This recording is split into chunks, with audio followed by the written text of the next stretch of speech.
I want to start today with a very specific, very modern kind of headache. I think everyone listening is going to recognize this immediately. Hmm. It's that feeling you get when you have, I don't know, maybe 5 minutes to kill. You're in line for coffee, you're waiting for an elevator, and you instinctively unlock your phone. Wow. You open up a social feed, and you're hoping for, I don't know, a spark, a laugh. Dopamine. You're looking for a little hit of dopamine. Exactly. Just a little something to pass the time.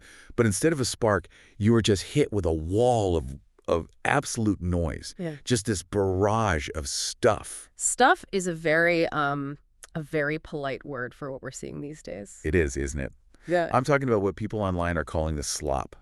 And I hate that word. It sounds so visceral, like pig feed, but it's kind of accurate, you know? Oh, totally. I'm talking about the badly lit videos of a guy ranting in his truck with sunglasses on. Mm-hmm. The amateur opinions that make no sense. The clunky music produced in a bedroom that's mixed so poorly you can't even hear the vocals. The dance trends where the person is just slightly offbeat. Yes. The person trying to do the trend and missing the beat by just a half second. It just feels like fiction. Yeah. And the overwhelming reaction, at least for me, is usually just frustration. Yeah. It's this sense of, why am I looking at this? Why is the algorithm showing me this? This is objectively bad. This is a waste of my limited time on this earth. It's a very distinct form of exhaustion, isn't it? It's the feeling of being a janitor in a digital world. You feel like you have to step over piles of trash just to find one thing that's worth looking at. A janitor, yeah. You're digging through a landfill looking for a diamond. That is exactly it. I feel like I need hand sanitizer for my brain after scrolling for 10 minutes. Mm-hmm. And we've been trained to think that this bad content, and we're going to define what we mean by that in a minute, is the enemy. Right. It's the problem. We want the algorithm to fix it. We want to filter it out. We want a world where every single swipe brings us something polished, something perfect, something with high production value. We want the signal without the noise. Ideally, yes. But, and this is why I'm so excited about the stack of research we had today, what if we're wrong? What if my frustration is actually misplaced? What if we are completely wrong? That is the central tension of this deep dive. Because the sources we're looking at today propose something that feels almost, counterintuitive. In fact, when I first read through the stack, I thought, no way. But the argument is so compelling. They argue that this bad content, specifically the amateur, the unpolished, the raw attempts at creation, is not trash. Okay. It's compost. Compost, that is certainly an image. It's the perfect image, I think. Think about a garden. Compost, it creates heat, it breaks down, it smells a little funny, it looks messy and unappealing on the surface. Right. But it is structurally necessary for a healthy ecosystem. If you get rid of the bad content, if you pave over the compost, you actually kill the good content too. That is a bold claim, because my thumb is very happy scrolling past the bad stuff. I am very happy paving over that compost. I get it. We all are. But the mission for today's deep dive is to explore exactly that. Why an internet full of only perfect content would actually be a nightmare. We're going to look at the psychology of why we hate imperfection so much, the history of how the internet went from a messy public park to a sterile shopping mall. And why badness might actually be the most important ingredient for innovation. Yeah. So where do we start? I think we have to define our terms first. Yes, absolutely. Before we go any further, we have to check our definitions. Because bad content can mean a lot of things. And when we say bad content in this specific deep dive, we aren't talking about the cynical stuff. Right. I want to be super clear about this. We are not talking about content farms. Well, We aren't talking about those like AI-generated videos designed to just hack your dopamine receptors where it's just weird colors and noises.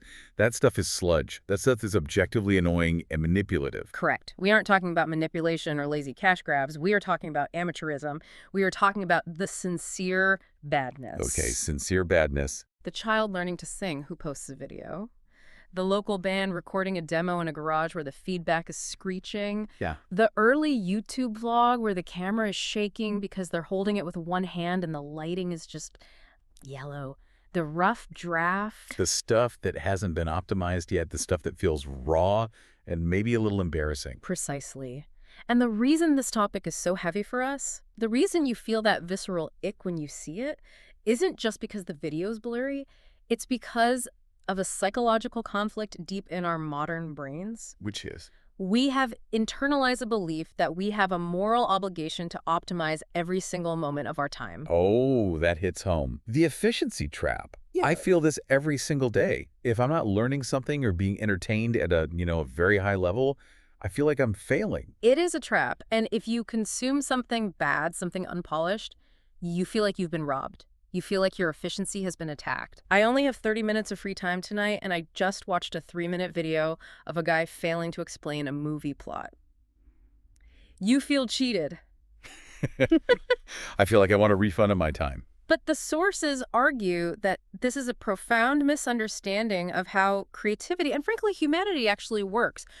We are treating human expression like a consumer product. Like a toaster. Exactly, like a toaster, and that is where the glitch happens. Okay, let's unpack this efficiency trap, because I think this is the root of the ick. We've really changed how we view leisure, haven't we?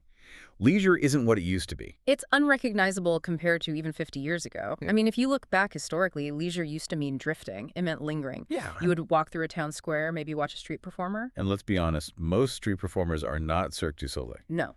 Most of them are just okay. Or maybe they're actively bad. Maybe you chat with a neighbor who tells a story that kind of rambles and, loses the plot.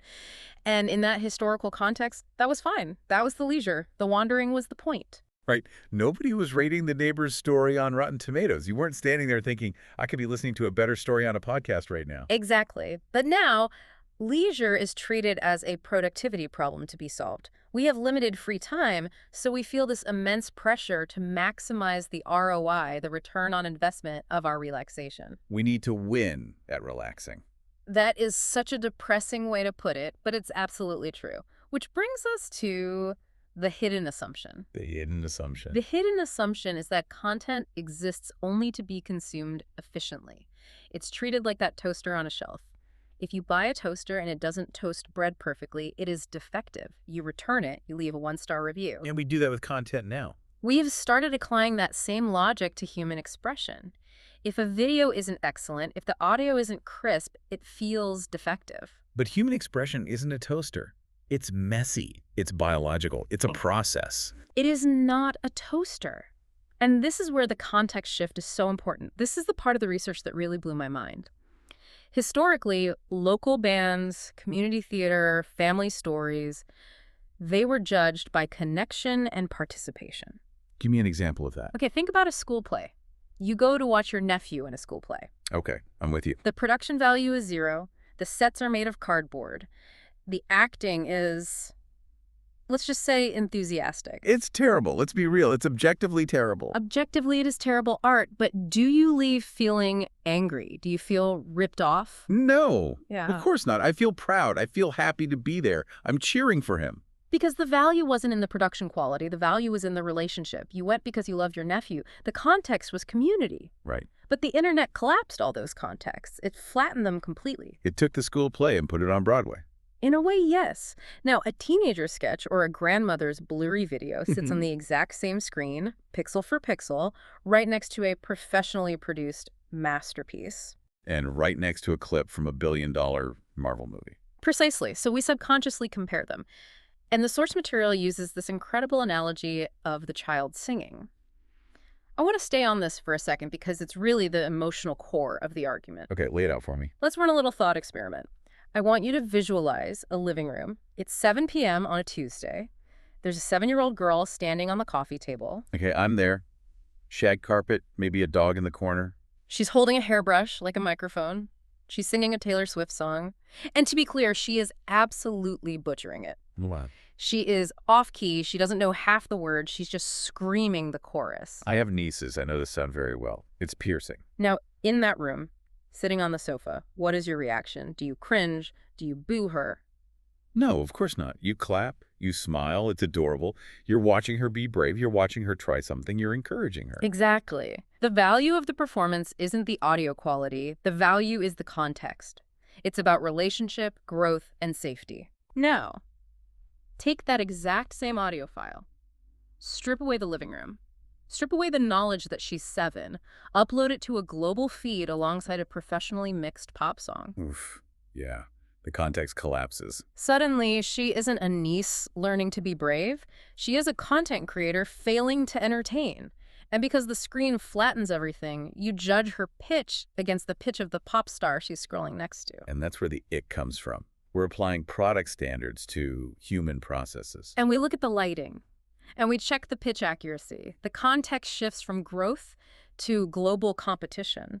And when we judge the child by the standards of the global stage, we define their effort as bad content. That is just heartbreaking when you put it that way. We're stripping the humanity out of it because the screen demands perfection. And we are stripping the dignity out of the attempt. We are sending a message that unless you are already excellent, unless you are already polished, you shouldn't be seen. You shouldn't be taking up space. So let's play devil's advocate here for a second. I want to push back on this. Because, sure, the child singing is a nice moment. But I don't go to the movies to watch a child sing off-key. I go to be entertained. Of course. What if we just got what we wanted? What if the algorithm worked perfectly and we lived in a world where everything was good? Everything was polished, tuned, scripted, and lit perfectly.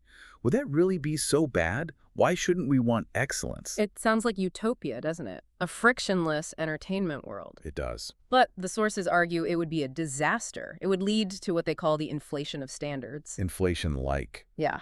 Like in the economy. It's a very similar concept. If the baseline for acceptable rises to the level of professional perfection, then the definition of good narrows incredibly. Good shifts from being clearly above average to being marginally above exceptional. So if everything's a 9 out of 10, then a 9 starts to feel like a 5. Exactly. You become numb to it. And think about what that does to the culture. It turns us from a participatory culture into a spectator culture. Okay, break that down. What's the difference? In a participatory culture, imperfection is normal because everyone is doing it. Think about folk music circles or pickup basketball at the park. In pickup basketball, people miss shots all the time. It's just part of the game. Right, if you missed a shot and everyone booed you off the court, nobody would play. The court would be empty. Exactly. But in a spectator culture, only the pros play. Everyone else sits in the stands and watches. And the sources make a really profound point here. When you only see polished work, when the only basketball you see is the NBA, the message you internalize is, I don't belong on the court. Because I can't do that. I can't dunk from the free throw line, so why even try? Right. But when you see imperfect work, when you see bad content or someone airballing a shot, it signals you are allowed to try. It grants permission. It says the bar for entry is effort, not perfection. That's the compost idea again. Let's dig into that ecosystem of creativity section, because I really love this forest metaphor. It helps visualize why we need the junk. Because my brain, it still wants to reject the junk. It's the best way to visualize it. I want you to imagine a healthy old-growth forest. You have the massive, towering redwoods. Those are your masterpieces, your top-tier content, your Oscar winners. Got it. The big trees. But now look at the ground. What is happening at the bottom of the forest? It's messy. There's brush, there are weird fungi, rotting logs, saplings trying to find some light, dead leaves everywhere. It's chaotic. It's ugly in a way. But if you came in with a bulldozer and said, this brush is ugly, let's clear it out and just keep the beautiful trees, what happens to the forest? The soil dries out, the whole thing collapses. The ecosystem dies, the nutrients disappear, bad content, the amateur, the experimental, the failed attempts. That is the brush. That is the compost. That rotting log is feeding the soil that allows the redwood to stand tall. So it's this idea that quantity leads to quality. Invariably. Innovation requires raw material. If you have high barriers to entry, if you demand perfection just to exist, you paradoxically get fewer breakthroughs. You cannot think your way to mastery. You have to produce your way there. This brings up the 80-20 rule that was mentioned in the notes, and I have to be honest, I struggled with this one a bit. Okay. The sources suggest that if you are a creator, you need to be exposed to imperfect work for about 60 to 80% of your process. That's the recommendation, yeah. 80%. Yeah. That seems incredibly high. If I want to be a great writer, shouldn't I be reading the greats? If I read bad writing 80% of the time, won't I just learn bad habits? It feels like I'd be lowering my own standards. It's a very counterintuitive point, I agree. And obviously, you need to study the greats to know what is possible. But think about the gap. There's a famous concept by Ira Glass about the taste gap. Oh, yeah. You get into a craft because you have good taste, but your skills aren't there yet. Right, so you know what you're making is bad, and it's painful. Exactly. Now, if you only read Shakespeare, and then you sit down to write your first draft, What happens? My draft looks like absolute garbage compared to Shakespeare, and I want to quit. And you quit. You freeze up. The 80% rule isn't about learning technique from bad work. It's about normalizing the mess. You need to see the brush, the mud, and the rotting logs, the compost. To understand that the redwoods didn't just appear out of thin air, you need to see that the sausage is made in a messy kitchen. That makes a lot of sense. It's permission to fail. Yeah. It's seeing the scaffolding, not just the finished building. Yes.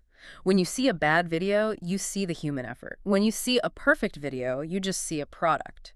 But what about for the consumer? I mean, if I'm just listening or watching, and I'm not trying to write a novel, do I really need to see 80% garbage? Because that sounds like a punishment. No, for the consumer, the ratio flips, thank goodness.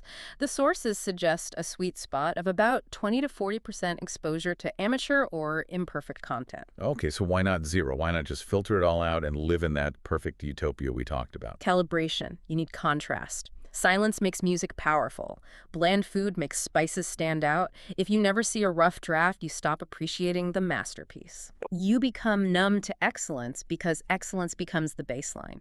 I've definitely felt that. You watch so many high-budget TV shows that you start complaining about CGI that cost millions of dollars because one shot is slightly off. You lose touch with the difficulty of the craft. That's the danger zone. That's what we're calling spectator syndrome. Below 20% exposure to imperfection, your expectations inflate and reality starts to feel disappointing. Right. But, and this is a valid point, above 50%, you get fatigue. You get that signal-to-noise exhaustion we talked about at the very start. So we need a balanced diet. We need a little bit of grit in the system. A little bit of grit keeps us grounded. It reminds us that making things is hard. It humanizes the content. I want to pivot to history for a minute, because I think part of why we are so frustrated today is that we remember a time when it felt different. The internet wasn't always this high-pressure performance engine. Not at all. The sources track this shift from what they call the park to the mall, and I love this analogy. It's a perfect description of the structural change. The sources identify three distinct phases of the internet. Phase 1 is the amateur internet, which is roughly 1995 to 2012. The golden age of weird. The Wild West. Do you remember what YouTube looked like in, say, 2006? Oh, vividly. It was a wasteland, but in the best way. The resolution was 240p. Everything was yellow because everyone was filming under their living room lamps. There were no ring lights. And no thumbnails. It was just a random freeze frame from the middle of the video. Sometimes it was just a blurry elbow. It was chaos. But here's the thing, and the sources make a big deal of this. If you saw a video back then that looked good, if it had clear audio and professional lighting, what did you think? You thought it was a scam. So you thought it was a commercial. You clicked away immediately. High production value was actually a signal of distrust. If the lighting was too good, you were a sellout. Exactly. Content was local, it was niche, it was personal, it was like a messy public park. You go there to hang out, maybe see something weird, maybe step in some mud. It wasn't monetized, fame was random and usually accidental. Then comes phase 2, the influencer shift. Right around 2012 to 2017. Two big things happened. Smartphones got really good cameras, and content creator became a valid career path. The moment people realized, wait, I can get rich doing this. And that changes everything psychologically. The incentives shifted immediately from expression to retention. You start making things for your friends, and you start making things for the audience. You stop filming in your bedroom. You start renting a studio. And then we hit phase 3, the perfectionalization era, from 2017 to today. Welcome to the mall. The park became a mall. And think about the difference between a park and a mall. In a park, you can loiter. You can run around. In a mall, everything is designed to funnel you into a transaction. Right. Creators now operate like media companies. They have teams. Thumbnails are A/B tested to trigger specific psychological responses. Hooks and pacing are optimized to the millisecond to keep you watching. And the security guards at the mall are the algorithms. Yes. And the algorithm favors high-energy editing, predictability, and polish. It surfaces the top 1% of content. So the amateurism, the bad content, it still exists. It's still being uploaded. But you don't see it. But the mall doesn't put it in the shop window. It pushes it to the back alley or hides it entirely in the basement. Exactly. And we lost the specific spaces for drafts. We used to have journals or open mic spaces designed for imperfection. Now a draft competes in the same feed as a masterpiece. That is the expectation space problem. And that makes the environment so hostile to beginners. It feels like walking into a fancy mall in your pajamas. Yeah. Everyone else is dressed up. That is a great image. And what do you do if you're in your pajamas at the mall? You hide.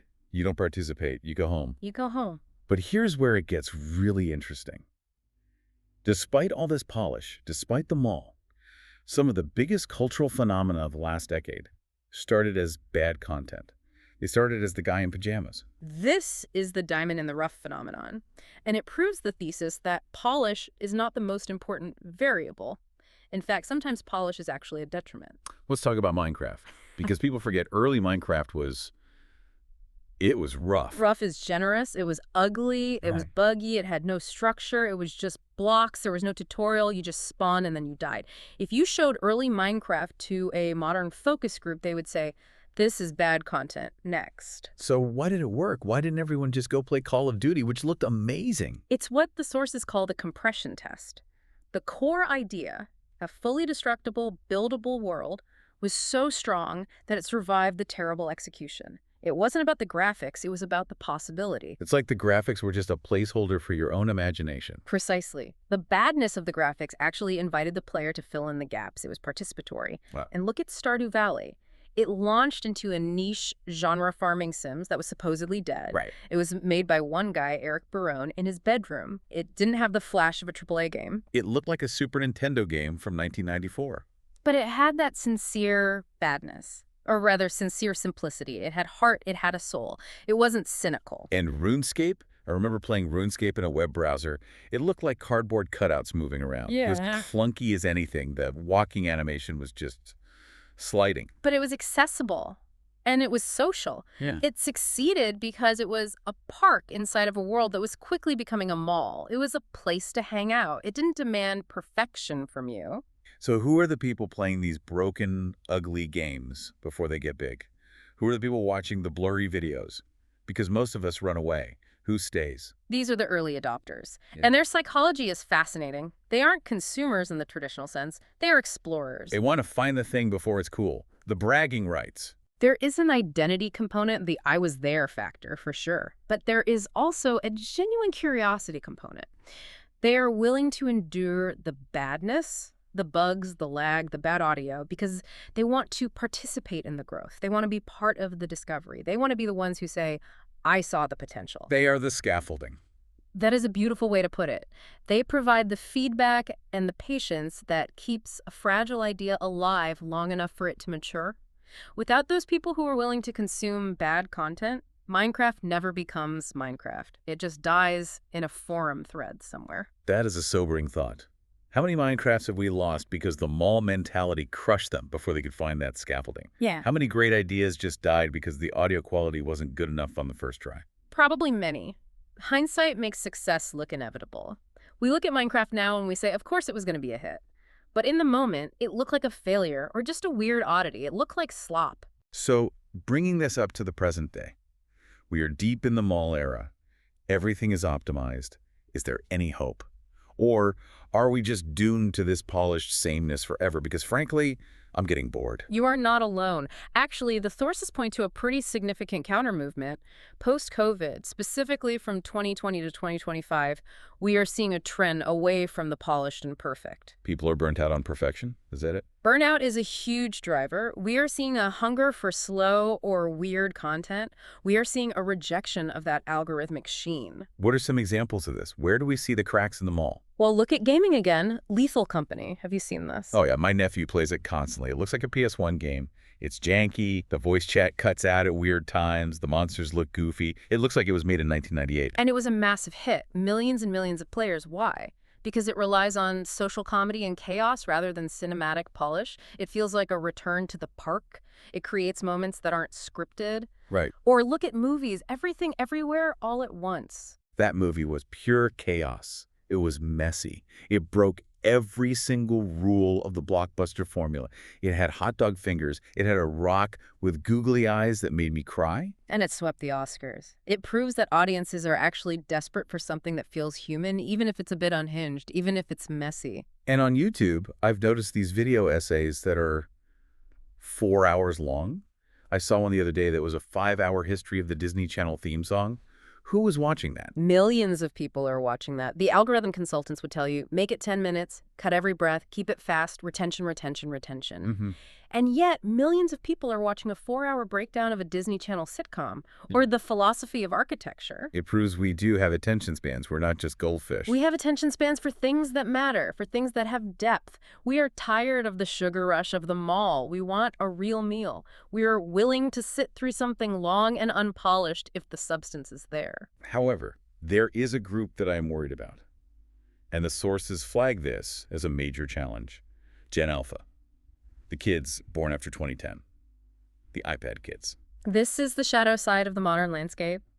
The Gen Alpha challenge. They don't know a world without the mall. They've never been to the park. For them, this is just what the internet is. They don't know a world without a permanent record. And the real scarcity for them isn't content, it is beginner-safe environments. That living room we talked about earlier, the child singing. The living room now has cameras in it, and the cameras are connected to the internet. Gen Alpha grows up with the knowledge that anything they do, any mistake, any bad outfit, any cringy attempt at art could be documented and mocked globally. And they get the algorithmic feedback loop immediately. They don't just show a drawing to mom. They post it and get a number, 12 likes. Quantified social approval. That is so dangerous for a developing mind. The risk is that when beginners feel watched, they avoid starting. Or, even worse, they optimize for reaction rather than expression. They learn to make what gets likes, not what feels true to them. So instead of a messy participatory culture, they're forced into a high-stakes performance culture from age 5. Correct. And the future outlook suggests they will be highly adaptive and emotionally literate, but they may struggle with the simple act of playing without an audience. They might struggle to just be bad at something for the fun of it. Because bad is dangerous now. Bad is cringe. That is heavy. And I think it puts a responsibility on us, the older generations, to maybe model that imperfection. Yeah. To show that it's okay to be bad at something. Absolutely. We have to reclaim the right to be an amateur. So this deep dive isn't just about identifying the problem. We want to offer some tools. How do we, as listeners, navigate this? How do we fight the mall mentality in our own heads? Because I still have that instinct to swipe away the garbage. We have to become active curators of our own attention. We can't let the algorithm decide for us all the time. The sources suggest separating your consumption into 2 distinct modes. Curated mode versus exploratory mode. Right. Curated mode is when you want excellence. You want to watch the best movie, hear the best song, read the best book. That is fine. We need excellence. I'm not saying you should watch bad movies on Friday night. Phew.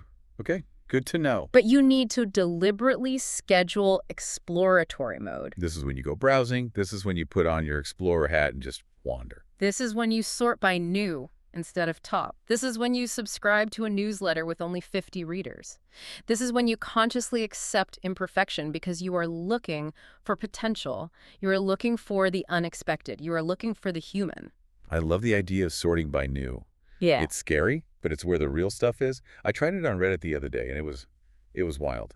But I found a thread that was just starting, and it felt like I was actually talking to people, not just reading a best-of list that was already curated. It's where the compost is. It's where the heat is. And how do we spot the good stuff? Because there is a lot of actual garbage out there. Is there a heuristic for finding the diamond in the rough? There are 4 questions you can ask yourself when you encounter something bad or amateur. 1, is the core idea interesting? Even if the execution is clunky, is the thought original? Okay. 2, is there depth rather than flash? Is it saying something or is it just showing something? 3, is there momentum? Is the creator iterating and improving? If you look at their last video, was it worse? Are they learning? Exactly. And 4, are a small group of people unusually enthusiastic about it? That last one is key. The cult following. If 10 people love a broken game with all their heart, there is something there. If 1 million people kind of like a polished game, it might just be a product. Passion is a better metric than polish. And we need to distinguish between sincere and cynical badness one last time. It is the crucial distinction. People hate lazy cash grabs. That is cynical badness. But people are surprisingly tolerant of sincere badness in experienced effort. Right. Effort signals respect. If I see you trying, I will forgive the bad lighting. I will forgive the missed note. It's the difference between a punk band playing their hearts out and missing a chord versus a pop star lip-syncing badly. Perfectly said. The punk band is giving you something real. They are giving you their sweat. The lip syncer is giving you a defective product.